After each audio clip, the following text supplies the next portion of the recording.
I'm too excited. But it's great.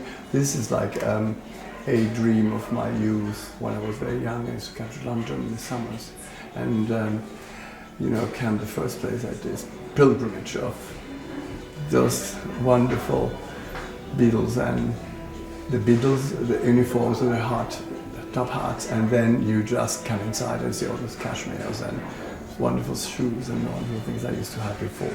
Many of those people don't exist anymore, but still have retained to me this kind of fantasy. And 2 years ago, when I was given, they told me, well, we have things in Bond Street and Mount Street or whatever it is. I'm not interested.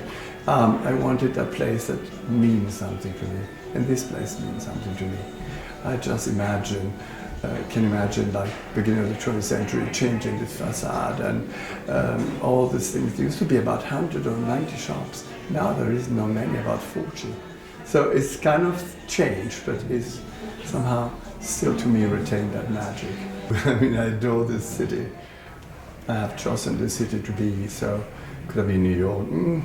Or could be anywhere else, I don't care. I mean, London. It's still in my memory, the first things that I did when I came to London.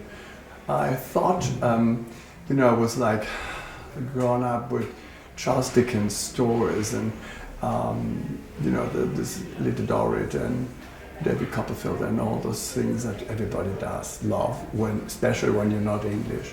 And you read it I read it in French or Spanish, I don't know. But, and still have that, if I look down to the Albany, if I look down here, and I could imagine Pips or whatever it is going on, still have retained that kind of magic to me. I repeat it again, I will repeat it forever. Restaurants, I love the old-fashioned ones. The ones have kept this incredible quality, and this lovely people serving, and I love that actually. I used to go when I was young because it was cheap and beautiful at the Spanish bar, Fortune Mason, and the restaurant was beautiful. Now I go to Fortune Mason for a reason to buy plums, elder plums and things like that you can't find anywhere else in the world. So that is always exciting when I come to London. I go to Hutchins to buy books. I go to, let's say, I really love to walk around here. This is my favorite place. But can you imagine to find a small apartment nowadays in this area? You have to be billionaire or whatever it is. Can you imagine? But it would be lovely to live here. I always loved here. Frankly, I would love everybody to wear my shoes, not especially one.